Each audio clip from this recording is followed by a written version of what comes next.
Hello, computer animation. I'm Mr. G again, and we are on part 5 of our 10-part series of the animation process being broken down for you. Um, Speaking of breaking down, that's the step we are on. We are on breakdowns. Now, what a breakdown is a kind of a middle pose or a middle step. So I've already made a few on the previous versions we were working with, but I'll show you how to make more. So today we're doing breakdowns, and then I'm also, against my better judgment, going to show you how to use objects and how to insert objects. But the breakdowns are really going to tell Maya how to move and function once we spline it out. The more breakdowns you have, the better the easier time you should have when you're smoothing out your animation.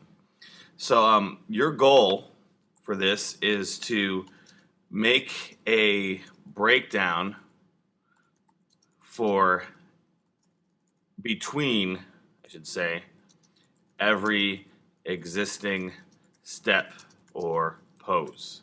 So I already wrote that there here, but just to actually put it as a goal, your goal is to make a breakdown between every existing step or pose. So if you had 12 poses, now all of a sudden you have 24. If you have 24 poses, now all of a sudden you have 48. You want to double your steps essentially and really figure out the in-between parts. You don't have to do it for everything if you feel like it's perfect, but it's basically what you're doing. So just keep this in mind. Maya doesn't read minds. What Maya will try to do is go directly from point A to point B. And sometimes we wanted to go from point A to point D to point C to point B. But Maya doesn't really interpolate normal human movement. You have to kind of tell it how to move. So the reason why we're making extra breakdowns is to really make it clear how we want this character to move between poses. So that's what it is. So breakdowns are essentially telling Maya how to go between poses. All right. Let's get started. So here is my character, and he is doing his thing. He's jumping and slicing and hacking away. And what we want to do is we're going to select our hierarchy just to kind of see where we're at. And let's do a breakdown right here as he falls. Now I already kind of added one. And this one right here, as he falls, I've already kind of made one to kind of direct exactly where I want him to land and to get him to kind of hold this falling position for a while.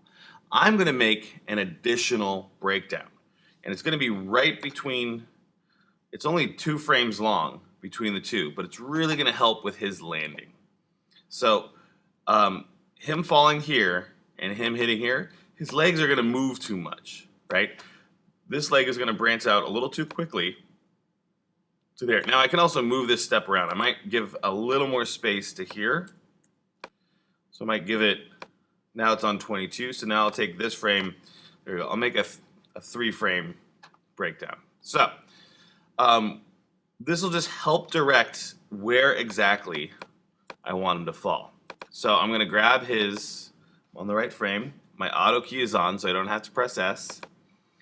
I'm going to grab those 3 frames, and I'm going to double check where he lands, and he's landing, his foot lands or hits right on that 3rd line, or excuse me, the 2nd line, the 2nd unit. So I'm going to jump back to 19 here. I'm going to pull it down so that his foot hits right at that same spot. So we're right there, maybe a little further back.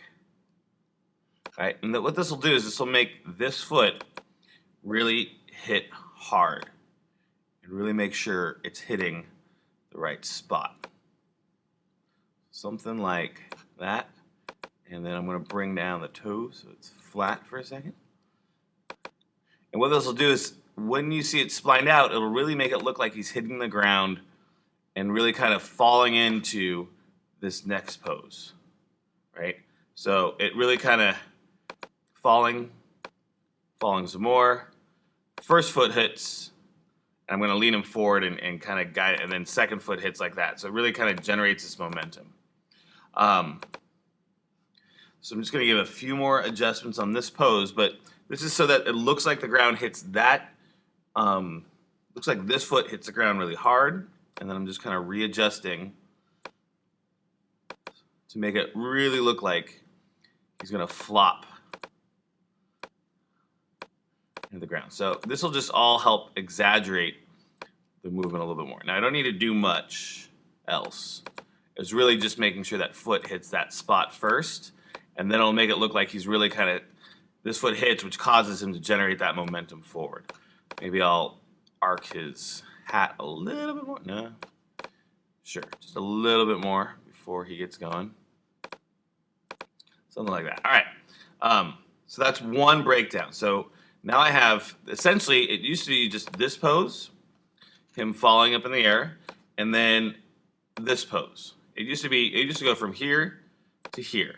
But now what I've added in between, right, is this pose and this pose to really make it look like he's hitting the ground, and then it'll make him look like he's stomping. I'm actually gonna grab that again. I'm gonna raise this foot up higher. And then always, I was working in the perspective view, always make sure it looks okay in the, there we go. Make sure it always looks good in your camera angle. There we go. And so let's see, hands up, hands wider, good, and then he falls. All right, so basically you're gonna go between each pose and ask yourself, how does he go from this pose to this pose? Now this one's pretty simple, but his hands look rather stiff. So we might even say that this is actually a breakdown pose. But if I want him to lift his head first maybe, and maybe have him relax his arms, I could also crank up his head first and then deal with the rest of his arms. So I could have him kind of arc up his head so that he looks before raising his whole body. You get what I'm saying? So now, instead of just hitting the ground, he looks up and then stands up.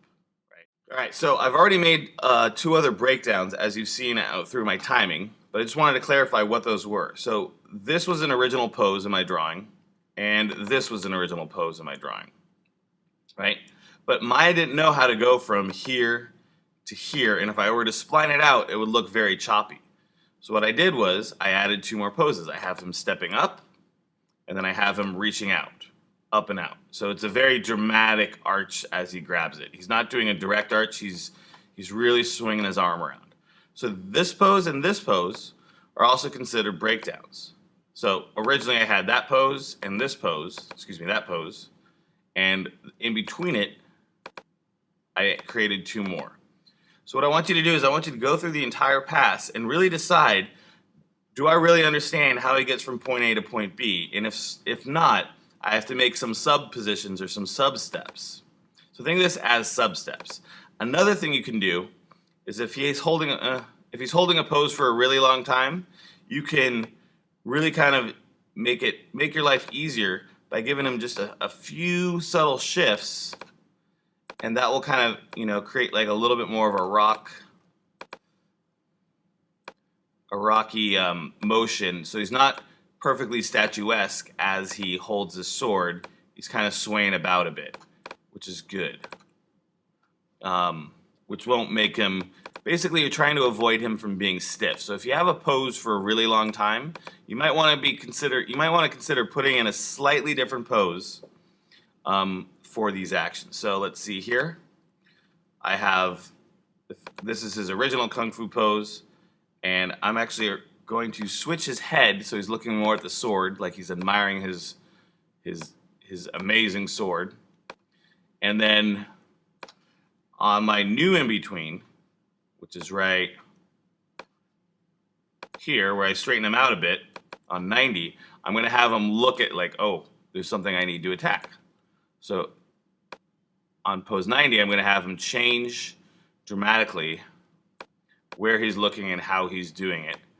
So I'm going to kind of pull him forward. And what this will do is he still holds the same main pose, but now I'm kind of shifting what's happening. All right, so what you see on this next set is from this pose here, I had it go straight to this pose. And if you notice he switches feet, right? So pose 90 to pose 110.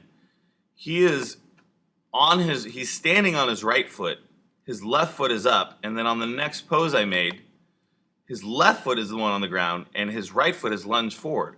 Well, that's a lot of moves, and to have that magically happen in Maya, you'd have this big issue.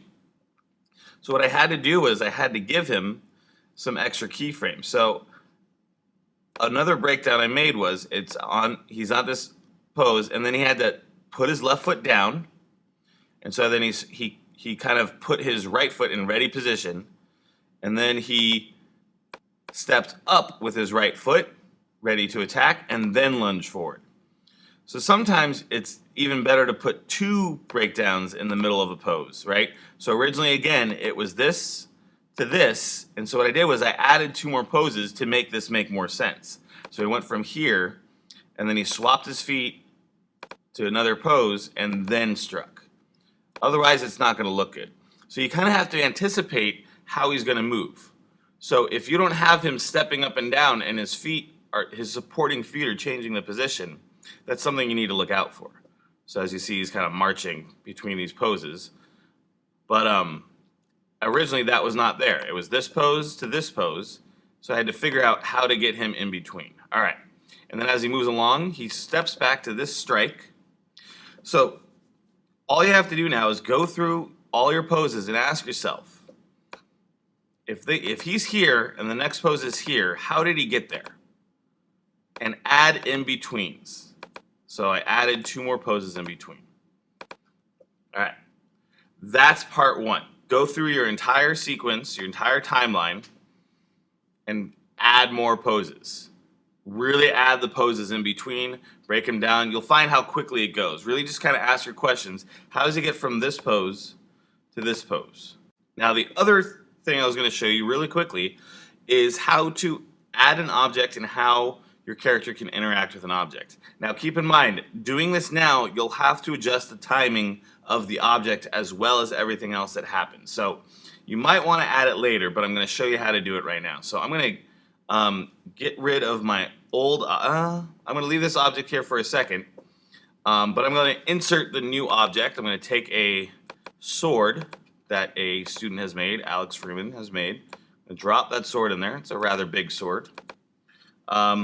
So I'm going to scale that down for a bit, move that over, I'm going to rotate it, and really I'm just keeping this little column in here as a reference until I can kind of figure this out. So I'm going to bastardize it a little bit, make it a little smaller, and that's looking pretty good.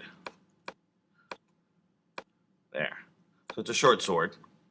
Not a big sword. Now what I'm going to do is I'm going to take this guy and delete it. So I've deleted my reference. So now this sword right here, I'm plugging in, just making sure it looks good from every angle. So it does look like he's gripping it right now.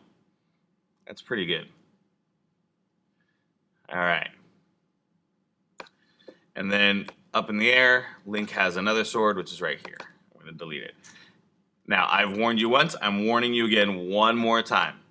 You will have to probably adjust your sword timing several times throughout this. So I would recommend doing it later, but if you want to do it right now, that's fine. I'm also going to rotate it, kind of change how the hilt is going to be in his hand. Just going to cause it to move over here a little bit more. There you go. Yeah, that looks good. I'm going to quickly freeze the transformations and then quickly delete by type history so it's all nice and clean. All right, and this is sword in the ground. So I'm just changing the name because I'm going to have two of them. All right, so here's sword one. It's in the ground, and it looks good as it's in the ground. And he's going to approach it, grab it, and then when he lifts it up, it's actually going to be a second sword. So here's what I'm going to do. I'm going to duplicate the sword. Command D for duplicate, or I can go to edit, duplicate. It says sword ground 2. I'm going to change sword ground 2 to sword hand. And now I'm going to parent this sword to his wrist. P. So now he has a sword stuck to his wrist. So now as he moves around, you're going to see it right here. As he moves forward, he has a sword there. But we still have the sword in the ground, and we still have a sword. Is he slicing sideways? I want to make sure that looks like it. Slice, yep. That looks really good. And his sword's set. So, his sword is in the ground, and there's a sword in his hand. So what we need to do now is we keyframe the visibility. And we just keyframe the visibility. So we find the exact keyframe where I grab it. So I'm just going to select my hierarchy just to kind of see where I'm at. And it looks like at frame 71, the sword's in the ground. So this is why it was important to name things. So I got my sword in hand. On 71, the sword's in the ground. At 72, he's in the air. So sword in hand, visibility, right click on it and choose key selected. Now the visibility is on, okay? I'm going to go back to 71 here and turn this to off. I can either type in off or I can put in 0. Right click, key selected.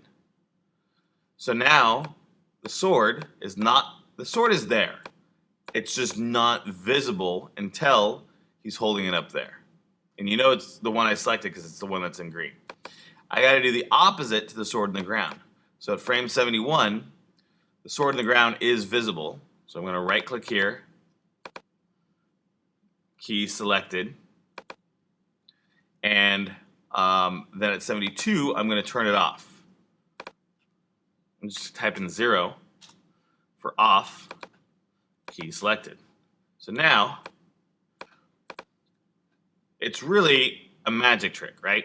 So the sword in the ground, this is ground sword, that's the one here. You don't see it, it's still there. Notice the move tool is still there. Everything is still there, and you don't see it, right? Because it's invisible. I turn off the visibility, but it's still there. I'm just not clicking on it. Then the one in the hand is right here, sword in hand. Now I usually what I like to do is like what you saw. I have a cylinder as like a test thing, and I throw in the real object later because I'm going to do a lot more. I'm going to spline this out. You're going to notice there's all these issues that will happen to it, but I know a lot of you are begging the question, how do I get my character to hide and grab and hold and grab objects? So that's how you do it. It's to key the visibility on. If I want him to drop the sword later, right, I would do when it drops, I would turn the visibility off on this sword again, and duplicate a sword here that's not parented to his wrist that then falls and clanks around or something, if I wanted to do that. But I'm not going to do that. So that's a quick little lesson on how you get your character to grab an object, and go through your timeline here and make breakdowns. Okay.